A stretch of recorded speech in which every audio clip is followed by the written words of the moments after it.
Ahora de lo que vamos a hablar es del sistema vascular generalidades. Muy rápido, muy breve, una pequeña introducción al sistema vascular. Ya acabamos corazón, ya no vamos a mencionar ahorita el corazón más. Vamos a hablar ahora de puros vasos sanguíneos. La clase de desde ahorita, viernes, miércoles, vamos a hablar de puro vaso sanguíneo, anatómicamente hablando, ¿vale?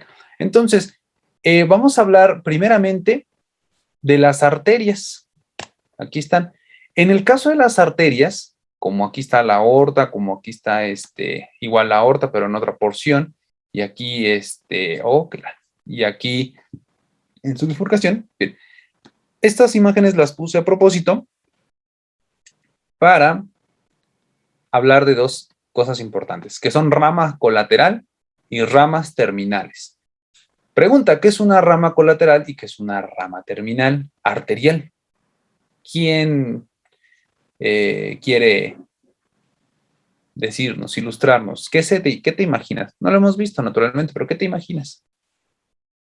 Venga, Jocabet, libera ese poder Saiyajin. Pues yo tengo que las ramas colaterales, bueno, van a salir de una arteria principal y pues su calibre va a ser menor al de la principal. Muy bien. Y Hernández Sánchez Edson, ¿qué tenés? ¿De la terminal? ¿O de la colateral? ¿O de las dos, si quieres? Sí, bueno, de la terminal, que es hasta el punto donde llega ahora sí que la ramificación de la arteria principal. Muy bien, exactamente. Entonces, muy bien, Jocabet, perfectamente. Esto que ves aquí, entonces, esta es la aorta, ¿vale? Ascendente, callado, descendente. Si te das cuenta, si se dan cuenta, desde este tronco están saliendo ramas. Salen estas ramas de aquí y el vaso de origen continúa. ¿Sí lo ves? Pasa Sí. el callado aórtico y desde este callado aórtico salen otros troncos. Pero el vaso de origen continúa. Sigue bajando, llegamos aquí a la aorta abdominal, seguimos bajando, emergen más troncos, pero el vaso de origen, ¿qué? Sigue su camino. Sigue. Continúa. Exactamente. Y aquí otra rama, pero el vaso de origen continúa. Entonces, estas ramas que surgen de un tronco que sigue su camino, que sigue su origen, sigue este tronco de origen, sigue su camino, estas ramas, en relación con ese tronco, son ramas colaterales. Son ramas colaterales. Si te das cuenta también, el diámetro de estas ramas colaterales es menor que el que les dio origen. Como bien mencionó ahí Jocabet, ¿sale? Estas son ramas colaterales. No solo la aorta tiene ramas colaterales, la carótida externa, como vas a hablar en cuello, tiene ramas colaterales y tiene varias, ¿vale? La arteria humeral también tiene ramas colaterales, algunas, ¿sale? La subclavia, la carótida interna, todos estos troncos tienen ramas colaterales. ¿Cómo sabemos que son ramas colaterales? Porque lo identificamos en el esquema gracias a que el tronco que les da origen sigue su camino. Y su diámetro es mucho menor, es menor que el ramo que les dio origen. El ramo origen, el tronco. ¿Vale? Pero aquí sigue la aorta su camino. Ahí va la aorta, va bajando, va bajando. Pero aquí la aorta se divide en dos, se bifurca en dos, en una arteria ilíaca, como en las arterias ilíacas, ¿vale? En las arterias ilíacas, y ya después de ahí en ilíaca externa y en ilíaca interna, ¿vale? Entonces, cuando la arteria termina y las ramas que salen de ahí, si te das cuenta aquí de estas ramas, ya el tronco de origen no sigue su camino, o en otros autores dicen que cuando termina la arteria de origen, las ramas que salen de ese tronco son ramas terminales, porque sí, ahí ya terminó la arteria el tronco de origen. Y se modifica el diámetro naturalmente del tronco inicial, ¿sale? Entonces esas son ramas terminales que generalmente tienen territorio de irrigación. Esa terminal o esta arteria terminal va a irrigar un órgano específico. Así se ha descrito. Por ejemplo, la carótida externa tiene dos ramas terminales. Igual sube y va dando ramas colaterales a la lengua, a la tiroides, a la faringe, a la cara, etc. Pero cuando llega a una parte específica, que tú vas a mencionar cuál, se bifurca y termina en dos ramas terminales. ¿Sale? Igual la carótida, cuando va por debajo, va mandando ramas a la hipófisis, sale la arteria del ojo, etc. Pero cuando llega a una porción específica, termina el vaso. Bien, Sayuri. Ahora, lo que decía Dalia. Otro aspecto importante que tienes que recordar cuando hablemos, o ahora que vamos a estar hablando de sistema vascular, es que las arterias y las venas también se comunican entre sí. Y la comunicación entre arterias, las comunicaciones entre los vasos, se llaman anastomosis. En general, en anatomía, una comunicación es una anastomosis. Anastomosis, pero como aquí vamos a estar hablando de vasos, pues son anastomosis vasculares, ¿no? Arteriales o venosas o lo que quieras. Son anastomosis. Hay varios tipos de anastomosis que vamos a estar viendo. Hay algunas que son visibles macroscópicamente hablando, es decir, si yo le abro la cabeza a un buen samaritano y veo sus vasos sanguíneos, voy a ver anastomosis clásicas, son visibles macroscópicamente, pero hay otras que solamente se ven ya en el tejido y se ven cuando inyecto un medio de contraste, un tinte, por decirlo así, para ver los vasos sanguíneos en algún estudio. Entonces, como esos no son visibles a simple vista, son anastomosis que no son macroscópicas. Entonces, ¿qué anastomosis son las más características y que podemos encontrar y que vamos a estar viendo ahora que estés exponiendo? La primera de ellas es un tipo de anastomosis que pareciera forma arcos, ¿sale? Forma arcos, viene una arteria aquí, viene otra arteria acá, describe un arco y ¡pum!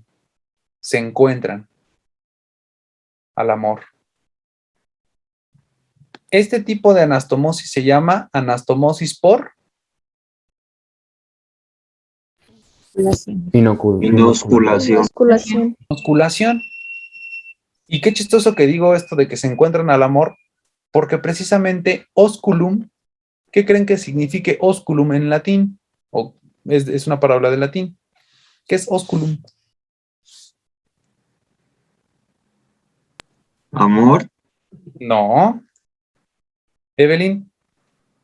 Según yo tenía entendido, un ósculo es un beso, ¿no? Exactamente. Un ósculo, osculum, en latín es beso.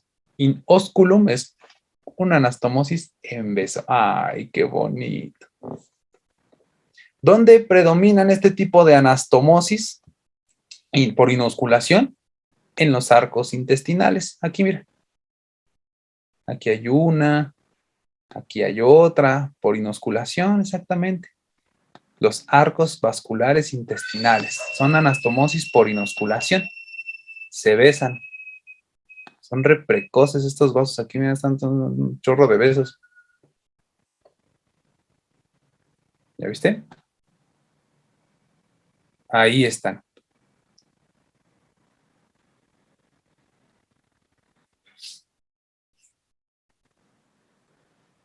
¿Qué pasó, José?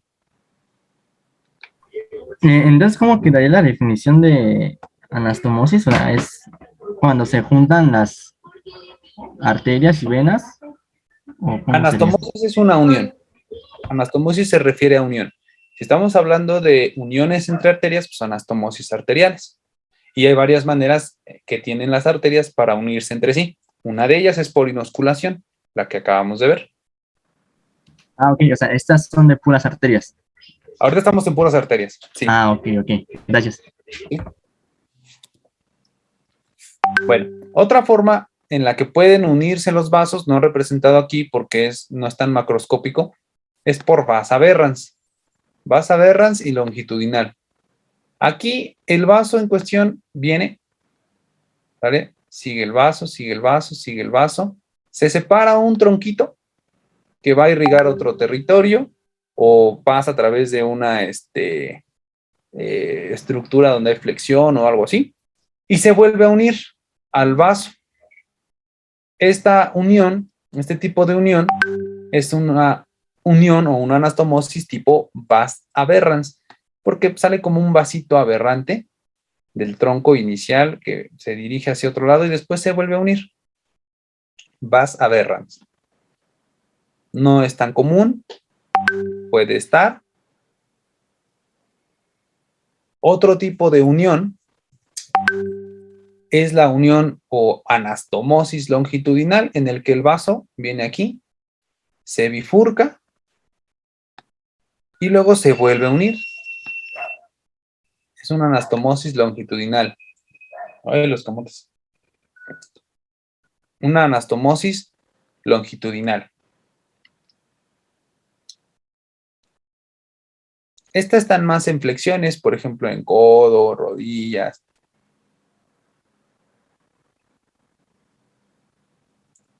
Una tipo de anastomosis, que es el que no recuerdo bien quién preguntó, o que decía, no, estas ramas o es como en la basilar. Ah, bueno, la basilar, más que ser una bifurcación, es una unión. Cuando dos vasos vienen aquí, vienen dos vasos y se juntan para formar un vaso solo, uno grande. Esa es una anastomosis por convergencia.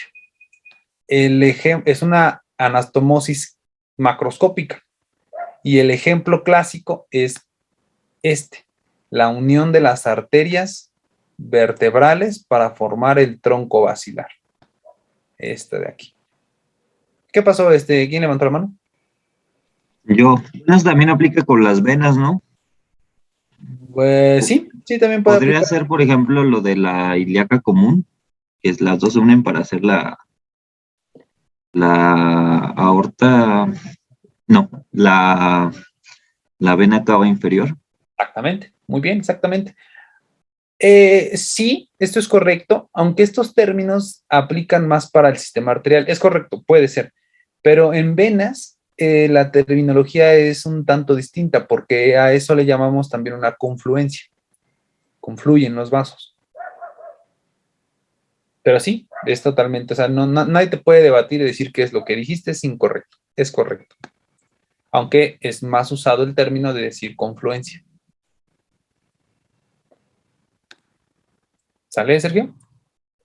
Sí, gracias. Va. Entonces, anastomosis por convergencia y otro tipo de anastomosis es la anastomosis transversal. La anastomosis transversal, viene el vaso aquí, viene uno, viene el otro y uno se comunica con el otro a través de estas anastomosis, de estas comunicaciones. Precisamente estas arterias que comunican uno con otro en forma de H, ¿no? Aquí los vasos son paralelos y hay uno que los está uniendo, comunicando. Este tipo de comunicación se llama anastomosis transversal. Y estos vasos comunicantes, así se llaman, vasos comunicantes. Hay arterias aquí en el cerebro, arteria comunicante, ¿no? Esta que está aquí, arteria comunicante anterior, arteria comunicante posterior. Y en el caso de las venas también hay venas comunicantes, exactamente. En el sistema venoso del miembro pélvico, eso es común, que hay venas comunicantes. Perfecto. ¿Qué pasó, Diego? ¿Y para qué surge la comunicante? Las Para- comunicantes ayudan, por ejemplo, si en algún momento en algún punto de la circulación hay alguna obstrucción, se redirige el flujo. ¿Sale? Eso más, por ejemplo, en las venas. Pero sí Ah, también para cuando alguna zona se infarte o algo así, o tengamos que pasar la sangre de un lado a otro, estas comunicaciones son muy útiles. Ah, ok, gracias. Ujú. ¿Qué pasó, José? Disculpe, doctor, ¿podría repetir lo de la anastomosis longitudinal? Es que no lo alcancé a escuchar. Bueno, no lo entendí bien, la verdad. ¿La longitudinal? Sí, por favor. Sí, mira, viene el tronco aquí. Este tronco se bifurca, se hacen dos arterias y después se vuelven a unir. Y se vuelven a unir, se vuelven a comunicar y se forma una anastomosis longitudinal. Así, sencillita. Ah, ok. Y la anastomosis por vas aberrans. Es muy similar a la longitudinal, Ajá, es que me surgió la duda porque es muy parecida, entonces no supe cómo diferenciarlas. porque aquí el tronco inicial, si te das cuenta, no se bifurca. Sale un vasito aberrante, aquí no se bifurca el tronco. Sale un vasito aberrante y después se vuelve a unir al mismo tronco. Pero aquí el tronco se bifurca, se divide y después se vuelve a unir para formar ese mismo tronco. Ah, ok, o sea, entonces en la longitudinal el tronco se parte en dos, o bueno, se parte, y en la anastomosis por vas aberrans solo es una ramita, por así decirlo. El tronco como tal, no. Exactamente. Ah, ok, gracias. ¿Sí? ¿Qué pasó, Diego? Ah, perdón, no bajé la mano. No te preocupes. Bien. Estos son los tipos de anastomosis. Chécalos bien, porque tienes que referir, en tus exposiciones tienes que hablar con propiedad. Entonces tienes que hablar de los tipos de anastomosis que encuentres, ¿no? Las comunicaciones. Perfecto. Ramas colaterales, ramas terminales, etcétera. Ya iremos haciendo más precisiones cuando avancemos en las expos, cuando avancemos en las diapos. Y para terminar, dos términos más que son que aplican más para venoso. Afluencia o confluencia. Afluencia es confluencia. Ahora, una afluencia o cuando hablamos de afluentes, viene la cava, desde acá abajo, viene la vena cava inferior. Bueno, aquí puse el sistema de la ácigos. Viene la ácigos desde aquí. Esta es la ácigos, ácigos, ácigos, ácigos, sube la ácigos y después llega la vena cava. La ácigos es afluente de la cava. ¿Sí lo ves? ¿Por qué? Porque la cava está aquí, es un vaso grandote y recibe la sangre de la ácigos. Por eso la ácigos es afluente de la cava superior. Y si te das cuenta, a la ácigos llegan varias ramas. Bueno, llegan aquí las venas intercostales. Entonces, cada una de estas venas intercostales, le voy a cambiar el color para que lo veamos. Cada una de estas venas intercostales es afluente o son afluentes ¿de quién? ¿Del ácido? De las ácigos. Lásigos. De la ácigos, exactamente. Muy bien. O sea, Sí. sería como ir hacia el origen, más o menos. Así es. Así es. No sé si han visto también las avenidas, como avenidas chiquitas en las colonias. Así avenidas, ¿no? Y que las calles llegan hacia esas avenidas. Entonces podría decirse, por ejemplo, no sé, yo vivo aquí enfrente de la escuela. La avenida Barrios recibe varias calles. La calle 1, calle 2, calle 3. La calle 1 es afluente de Avenida Barrios. La calle 2 es afluente de Avenida Barrios. La calle 3 es afluente de Avenida Barrios. Igual lo mismo pasa en el caso de las venas. Las venas tienen afluentes. Las venas chiquitas que llegan a una vena más grande son afluentes de esa vena. ¿Sí me di a entender? Sí. Y aquí en relación con lo que comentaba con creo que era Daniel, ¿no? Con Sergio. Esta vena que ves aquí, esta es la vena esplénica. Y esta es la vena mesentérica superior. Vena. ¿Sale? ¿Sí las ves? Vena esplénica, porque viene del vaso, espleno, y mesentérica superior. Ahora, cuando estas se juntan, sí puedes decirlo, ¿no? Anastomosis por convergencia, si quieres verlo así, pero cuando confluyen, la confluencia de la esplénica con la mesentérica superior, la confluencia de estas dos venas forma ¿qué? La vena porta. ¿Sale? Esa es una confluencia. La confluencia de las ilíacas forma la cava inferior. La confluencia de los, mira, aquí está, de los troncos brachiocefálicos venosos forma la cava. Ajá, parece una mosquita. Y es que vienen varias así, entonces no sabía si esa o confluencia. ¿Las dos está bien o mejor me voy por confluencia? Yo te sugiero que si vamos a hablar de venas es mejor referirse a confluencias, pero sí es correcto